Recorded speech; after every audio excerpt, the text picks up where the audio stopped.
નમસ્કાર, આપનું હાર્દિક સ્વાગત છે એજ્યુકેશન ગુજરાત ચેનલમાં.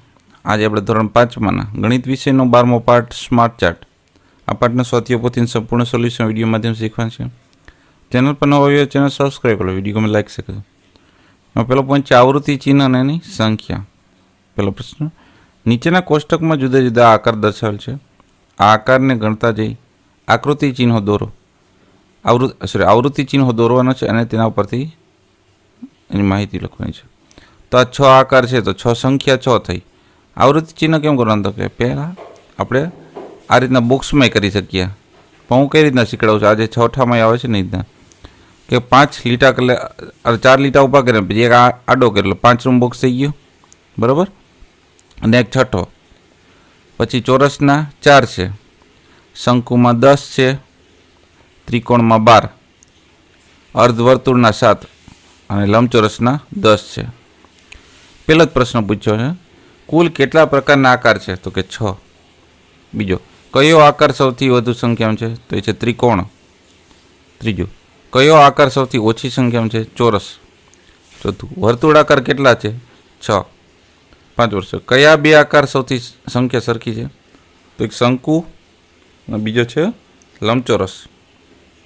છઠ્ઠો પ્રશ્ન, વર્તુળાકાર અને ચોરસની કુલ સંખ્યા? તો 6 અને 4 છે, એટલે 6 અને 4નો સરવાળો થશે 10. નેક્સ્ટ પ્રશ્ન નંબર બીજો, આપેલ આવૃત્તિ ચિહ્નો પરથી સંખ્યા લખો અને માગ્યા મુજબ જવાબ આપો. એટલે કે આ 1, 2, 3 આમ 3 બાજુ થઈ તો 8 ત્રિકોણ છે, 8 13 ને 24. એ રીતના આ થશે 4 ને 1 5. આ ત્રિકોણ જો 1, 2, 3 તેવા કેટલા ત્રિકોણ છે? 6. તો 6 3 18. અહીં આપણા થશે 14, 10 અને આ 30. એમાં આ પ્રશ્ન પૂછ્યા, સૌથી મોટી સંખ્યા કઈ છે? તો એ છે 30. બીજો છે પ્રશ્ન, સૌથી નાની સંખ્યા કઈ છે? 5. ત્રીજો પ્રશ્ન, આકૃતિ એ ખાલી જગ્યા સંખ્યા દર્શાવેલ છે 24. ચોથો પ્રશ્ન, આકૃતિ સી કરતાં આકૃતિ એની સંખ્યા કેટલી છે? તો એમાંથી બાદ કરે એટલે 6 આવશે, સીમાંથી એ. ત્યારબાદ 5મો છે, આકૃતિ ડી અને આકૃતિ ઈનો સરવાળો કર્યો એટલે 24 સંખ્યા થાય છે. ત્રીજો પ્રશ્ન, વિવાનના પિતાને ફર્નિચરની દુકાન છે, તેની દુકાનને ફર્નિચરની વસ્તુ આવૃત્તિ ચિહ્નો દ્વારા બતાવેલ છે. તો નીચે આપેલ કોષ્ટક ઉપરથી ક્યાં છે? આ ત્રિકોણ છે એટલે 3 ગણવાના, બરાબર. તો મંદિર છે એની સંખ્યા 10 છે, ખુરશીની 23, સોફા 17, ટીપાઈ 25, કબાટ નાના 14, કબાટ મોટા 17, ટેબલ ગોળ છે એ 19, ટેબલ ચોરસ છે 12, સેટી 17, ડબલ બેડ 11. એમાં પહેલો પ્રશ્ન પૂછ્યો કે દુકાનમાં ફર્નિચરની કેટલી વસ્તુઓ છે ને કઈ કઈ? તો જવાબ છે દુકાનમાં ફર્નિચરની 10 વસ્તુ છે. મંદિર, ખુરશી, સોફા, ટીપાઈ, કબાટ નાના, કબાટ મોટા, ટેબલ ગોળ, ટેબલ ચોરસ, સેટી અને ડબલ બેડ. બીજો પ્રશ્ન, ગોળ ટેબલ અને ડબલ બેડ થઈને કુલ કેટલી વસ્તુ થાય? તો કુલ 30 વસ્તુઓ થાય છે. જવાબ પછી ત્રીજો છે પ્રશ્ન, દુકાનમાં સૌથી વધુ કઈ વસ્તુ છે ને એની સંખ્યા કેટલી છે? તો દુકાનમાં સૌથી વધુ ટીપાઈ છે, જેની સંખ્યા 25 છે. ચોથો પ્રશ્ન, આ દુકાનમાંથી માહીના ઘરે 2 નાના કબાટ ગયા, તો હવે દુકાનમાં નાના કબાટ કેટલા રહેશે? તો દુકાનમાં 12 નાના કબાટ રહ્યા હશે. 5મો પ્રશ્ન, કઈ કઈ વસ્તુની સંખ્યા સરખી છે કેટલી? તેનો જવાબ છે સોફા, કબાટ મોટા, સેટીની સંખ્યા સરખી છે, જે 17 આપેલ છે. પ્રશ્ન નંબર ચોથો, મોનુએ તેની સોસાયટીમાં જોયેલા વિવિધ પ્રકારના વૃક્ષોની માહિતી એકત્રિત કરેલી છે, જેની સંખ્યા આપેલ છે, તેના પરથી આવૃત્તિ ચિહ્નો દોરો અને માગ્યા મુજબ જવાબ આપો. તો લીમડો છે એ 5 છે, બરાબર, તો 5 કેરા આવૃત્તિ ચિહ્નો. પછી આંબો 7, આસોપાલવ 13, પીપળો 6 અને વડ છે 1. તો પહેલો પ્રશ્ન પૂછ્યો, કુલ કેટલા વૃક્ષો થાય છે? બધાને ટોટલ મેળવેલા કુલ 32 વૃક્ષ છે. બીજો પ્રશ્ન, વડ અને લીમડાની ઝાડની સંખ્યા 7 છે? નથી, તો એ ખોટો આવશે. ત્રીજો પ્રશ્ન, કયા વૃક્ષની સંખ્યા સૌથી વધુ છે? તેનો જવાબ છે આસોપાલવની સંખ્યા સૌથી વધુ છે. ચોથો પ્રશ્ન, આસોપાલવ કરતાં પીપળાના ઝાડ કેટલા ઓછા છે? તેનો જવાબ છે આસોપાલવ કરતાં પીપળાના ઝાડ 7 ઓછા છે. 9 પોઈન્ટ છે પાઈ ચાર્ટ એટલે કે વર્તુળ આલેખ. 5મો પ્રશ્ન, ખેલ મહાકુંભમાં એક શાળાના જુદા જુદા વિદ્યાર્થીઓએ જુદી જુદી રમતોમાં ભાગ લીધો, જે અહીં કોષ્ટકમાં દર્શાવેલ છે. આ પરથી માગ્યા મુજબ જવાબ આપો અને દર્શાવેલ પાઈ ચાર્ટનો વિગતો આપો. તો આ છે 100 વિદ્યાર્થીઓ છે. કેટલા? તેમાં દોડના 50 છે, પછી તરણ સ્પર્ધાના 10 છે, કુસ્તીના 25 છે, ચેસના 10 છે અને ભાલાફેંકના 5 છે. પેલો પ્રશ્ન પૂછ્યો, કઈ રમતમાં સૌથી વધુ વિદ્યાર્થી ભાગ લીધો? તો છે દોડની રમતમાં. બીજો પ્રશ્ન, ચેસ કરતા દોડમાં ભાગ લેનાર વિદ્યાર્થીની સંખ્યા કેટલા ગણી છે? તો એ છે 5 ગણી. ત્રીજો પ્રશ્ન, કઈ 2 સ્પર્ધામાં ભાગ લેનાર વિદ્યાર્થીની સંખ્યા સરખી? તો તરણ સ્પર્ધા અને ચેસ. ચોથો પ્રશ્ન, સૌથી ઓછા વિસ્તારમાં કઈ રમતમાં છે? સૌથી ઓછા વિદ્યાર્થી છે ભાલાફેંકમાં. પાંચમો પ્રશ્ન, કુલ કેટલા વિદ્યાર્થીઓએ ખેલ મહાકુંભમાં ભાગ લીધો? તો કે 100 વિદ્યાર્થીઓએ. ત્યારબાદ છે વિદ્યાર્થીની મનપસંદ પ્રવૃત્તિ.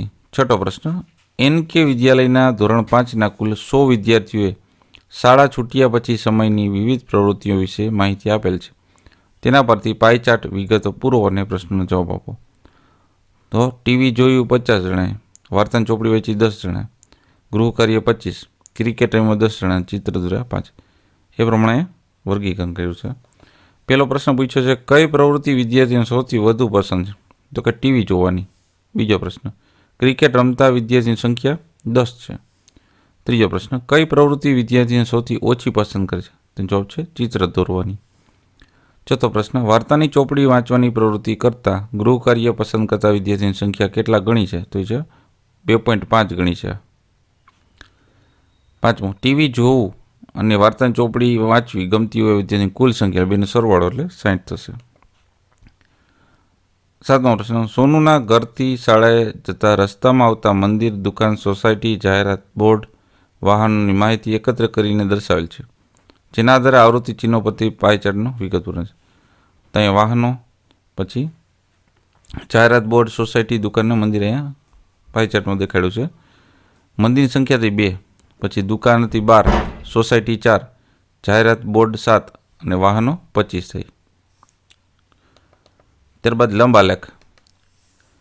તેમાં 8મો પ્રશ્ન છે, નીચે 1 જૂન અને 1 ડિસેમ્બરના રોજ 5 શહેરના તાપમાનના લંબ આલેખ દર્શાવે તેના પરથી માહિતી મુજબ જવાબ આપવાનો છે. આ 1 જૂનનો છે ને 1 ડિસેમ્બરનો છે. પહેલો પ્રશ્ન, ડિસેમ્બર કરતાં જૂનમાં શિમલા વધુ ઠંડુ રહે છે. સાચું ખોટું? તો ખોટું આવશે. બીજું, જયપુરમાં ફરવાની મજા તો ખાલી જગ્યા મહિનામાં આવે તો ડિસેમ્બર. ત્રીજું, 1 જૂનના રોજ દિલ્હીનું તાપમાન 35°C રહે છે. ચોથું, બહુ નાના છોકરાઓને શિમલા ખાલી જગ્યા મહિનામાં લઈ જવું અનુકૂળ છે તો જૂન મહિનામાં. પાંચમું, ચેન્નઈ અને કલકત્તા વચ્ચે 1 જૂનના રોજ 7°C તફાવત હોય છે. વિધાન ખોટું છે. છઠ્ઠું, ડિસેમ્બરમાં સૌથી ઠંડુ શહેર શિમલા રહે છે. સાતમું, પ્રિયા તેના દાદાની સાથે ખાલી જગ્યા માસમાં દિલ્હી જઈ શકે જેથી દાદાને ઠંડી ન લાગે તો જૂન મહિનામાં. 8મી ખાલી જગ્યા, કોલકાતા અને શિમલા વચ્ચે 1 ડિસેમ્બરના રોજ ખાલી જગ્યા °C તફાવત જોઈ શકાય છે તો 25. 9મો પ્રશ્ન, 1 જૂનના રોજ સૌથી વધુ અને સૌથી ઓછું તાપમાન કયા શહેરોમાં જોવા મળે છે? જવાબ છે 1 જૂનના રોજ સૌથી વધુ તાપમાન જયપુરમાં અને સૌથી ઓછું તાપમાન શિમલામાં છે. 10મો પ્રશ્ન, તમારા શહેરમાં તાપમાન મુજબ ડિસેમ્બર માસના સરેરાશ તાપમાનનો લંબ આલેખ બનાવો. તો અમદાવાદ શહેરનું જૂન માસનું સરેરાશ તાપમાન 40°C છે, જ્યારે ડિસેમ્બર માસનું સરેરાશ તાપમાન 25°C છે. તો અહીં આપણે મહિના લખ્યા છે, જૂન ડિસેમ્બર. આ તાપમાન અંશ છે. 5-5નો ગેપ રાખ્યો, 0 થી 5, 10, 15, 20 એમ 45 સુધી. અને અહીં સ્તંભ આલેખ દોરેલો છે. આ 40 સુધી જશે અને આ જશે 25 સુધી. 9મો પ્રશ્ન, રાણપુરા ગામના ખેડૂતે 4 માસ દરમિયાન કરેલ ઘઉંની ખેતી તૈયાર થવાના સમયગાળાની માહિતી આપેલ છે. તે પરથી પ્રશ્નનો જવાબ મેળવવાનો છે. પહેલો પ્રશ્ન, દરેક માસ પછી ઘઉંના પાકમાં ઊંચાઈમાં વધારો જોવા મળે છે. તો વિધાન સાચું છે. બીજું, 4 માસને અંતે ઘઉંના પાકની ઊંચાઈ સેમીમાં કેટલી થાય? તો કે 50 સેમી જેટલી છે. ત્રીજો પ્રશ્ન, કયા સમયગાળા દરમિયાન ઘઉંના પાક ઊંચાઈમાં સૌથી વધુ વધારો જોવા મળ્યો છે? તો 1 થી 2 માસ દરમિયાન ઘઉંના પાકની ઊંચાઈમાં સૌથી વધારો જોવા મળ્યો છે. ત્યારબાદ પરિવારનું એક વૃક્ષ છે. હેતવીના દાદા મગન દાદાના પરિવારનું વૃક્ષ અહીં આપેલ છે, જેના મદદથી હેતવી અને તેના નાના ભાઈ આરવને પ્રશ્ન પૂછે છે. આરવને નીચેના પ્રશ્નોના જવાબ આપવામાં મદદ કરો. તો પહેલો પ્રશ્ન છે કે હેતવી અને આરવ સગા ભાઈ બહેન છે. તો વિધાન સાચું છે. બીજું, આરવના પિતાનું નામ ખાલી જગ્યા છે કે રમેશભાઈ. ત્રીજું, મગન દાદાને કુલ ખાલી જગ્યા દીકરા અને દીકરીઓ છે તો કે 4 દીકરા અને 2 દીકરીઓ. ચોથો પ્રશ્ન, જયા દાદીને કુલ કેટલી પુત્ર વધુ અને તેના નામ જણાવો. તો જયા દાદીને કુલ 4 પુત્ર વધુ છે, એટલે કે એને છોકરાની ઘરના, એટલે કે પાર્વતીબેન નામ, પછી જમનાબેન, શ્વેતાબેન અને રેખાબેન. પાંચમો પ્રશ્ન, આરવના સૌથી મોટા ફઈના કુલ 4 સંતાનો છે, વિધાન સાચું છે. છઠ્ઠું, દાદા પાસે કુલ 24 લાખ રૂપિયા છે. જો દાદા દરેક સંતાન સરખે ભાગે વેચે તો દરેકના ભાગમાં ખાલી જગ્યા લાખ આવે તો કે 4 લાખ આવે. સાતમી, દાદા દાદીને કુલ 9 પૌત્ર છે, 6 પૌત્રીઓ, 5 ભાણિયા અને 3 ભાણીઓ છે. આઠમું, હેતવીને કુલ ખાલી જગ્યા કાકા ને કાકી છે તો કે કાકા ને કાકી. અહીંયા ખરેખર હેતવી સૌથી નાના ભાઈની દીકરી છે, એટલે અહીંયા એને આવશે, અહીંયા શું કાકા ને કાકી ના આવે, એના મોટા બાપા આવે અને મોટા બા આવે. ઓકે, એ લખ્યું છે, વાંધો નહીં. નવી ખાલી ગયા, દાદા દાદીને ઘરે દિવાળીના બધા જ સાથે જમવાને છે તો કુલ કેટલા સભ્યો રસોઈ બનશે? 37 સભ્યોની. 10મું, આરવની મમ્મીને કુલ ખાલી જગ્યા નણંદ અને ખાલી જગ્યા જેઠાણી છે તો કે 2 નણંદ છે ને 3 જેઠાણી છે. 11મું, ખાલી દાદી તેમના પરિવારની તેમનાથી નાની દરેક સ્ત્રીને એક સોનાની વીંટી આપવા માંગે તો દાદા કુલ કેટલી વીંટી બનાવડાવશે? તો એ બનાવશે 15. 12મો પ્રશ્ન, રસિક કાકા અને નયના કાકી ની ઉંમરનો તફાવત. નયન કાકા છે, રસિક કાકા અને નયન કાકાના ઉંમરનો તફાવત બાદબાકી કરવાનો તો 8 વર્ષ થશે. 13મું, મીના ફોઈ દીપક કાકા કરતાં ઉંમરમાં કેટલા વર્ષ મોટા છે તો કે 11 વર્ષ. 14મું, આરતી ફોઈના જન્મ સમયે જયા દાદીની ઉંમર કેટલી હતી? 41 વર્ષ. 15મો પ્રશ્ન, આરવના પિતાના જન્મ સમયે મગન દાદાની ઉંમર 42 વર્ષ હતી, વિધાન ખોટું છે. 11 પ્રશ્ન છે, 50 વિદ્યાર્થીઓ એક વર્ગમાં વિદ્યાર્થીઓને તેમને પ્રિય રંગ પૂછવા માટે આવતા બાળકો જવાબ આપ્યો અહીં કોષ્ટકમાં દર્શાવેલ છે. એના આધારે લંબ આલેખ દોરવાના છે, બરાબર. જે રંગ ગમતો એના નીચે બાળકોની સંખ્યા છે. તો આપણે નીચે જે x અક્ષ ઉપર આપણે રંગ લખી નાખશું અને y અક્ષ ઉપર બાળકોની સંખ્યા લેશું, બરાબર. પહેલાં છે લાલ 10 સુધી, પછી લીલો છે 8 સુધી આવશે, પીળો 4 સુધી, કેસરી છે 12 સુધી, સફેદ 6 સુધી અને ગુલાબી આવશે 10 સુધી. પહેલો પ્રશ્ન, વિદ્યાર્થીઓને સૌથી વધુ ગમતો રંગ કયો છે? તો જવાબ છે વિદ્યાર્થીઓને સૌથી વધુ ગમતો રંગ કેસરી છે. બીજો પ્રશ્ન, વિદ્યાર્થીને સૌથી ઓછો ગમતો રંગ કયો છે? તો જવાબ વિદ્યાર્થીને સૌથી ઓછો ગમતો રંગ પીળો છે. ત્રીજો પ્રશ્ન, કેસરી રંગ ગમતો હોય તેવા વિદ્યાર્થીની સંખ્યા જણાવો. તો જવાબ છે 12 વિદ્યાર્થીઓને કેસરી રંગ ગમે છે. ચોથો પ્રશ્ન, સફેદ રંગ ગમતો હોય વિદ્યાર્થીની સંખ્યા જણાવો. તો જવાબ છે 6 વિદ્યાર્થીને સફેદ રંગ ગમે છે. 12મો પ્રશ્ન, મગનો દાણો જમીનમાં વાવ્યા પછી ઉગેલા છોડના દર 4 દિવસે માપણથી ઊંચાઈ કોષ્ટકમાં દર્શાવેલ છે.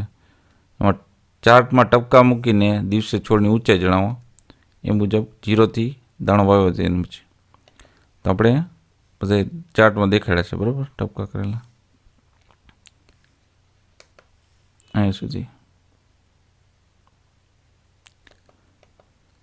એના આધારે પ્રશ્ન જવાબ છે. પહેલું, કયા દિવસે છોડની ઊંચાઈ 0 સેમી છે? તો જવાબ છે 0 દિવસમાં છોડની ઊંચાઈ 0 સેમી છે. બીજો પ્રશ્ન, કયા દિવસો દરમિયાન છોડની ઊંચાઈમાં વધુ ફેરફાર થાય? તો 8થી 12મા દિવસ દરમિયાન છોડમાં ઊંચાઈમાં સૌથી વધુ ફેરફાર થાય. ત્રીજો પ્રશ્ન, 18મા દિવસે છોડની અનુમાનિત ઊંચાઈ લખો. તો 18મા દિવસ છોડની અનુમાનિત ઊંચાઈ 11 સેમી હશે. ચોથો પ્રશ્ન, છોડ આ જ રીતે વધતો રહે તો 100મા દિવસે તેની ઊંચાઈ કેટલી સેમી હોઈ શકે? તો જો છોડ આ જ રીતે વધતો રહે તો 100મા દિવસે છોડની ઊંચાઈ આશરે 25 સેમી હોઈ શકે. તો આ તો આપણે આ પાઠના સ્વાધ્યાય પોથીનું સંપૂર્ણ સોલ્યુશન. જોતા રહો એજ્યુકેશન ગુજરાતી ચેનલ, શીખતા રહો. થેન્ક યુ, આભાર.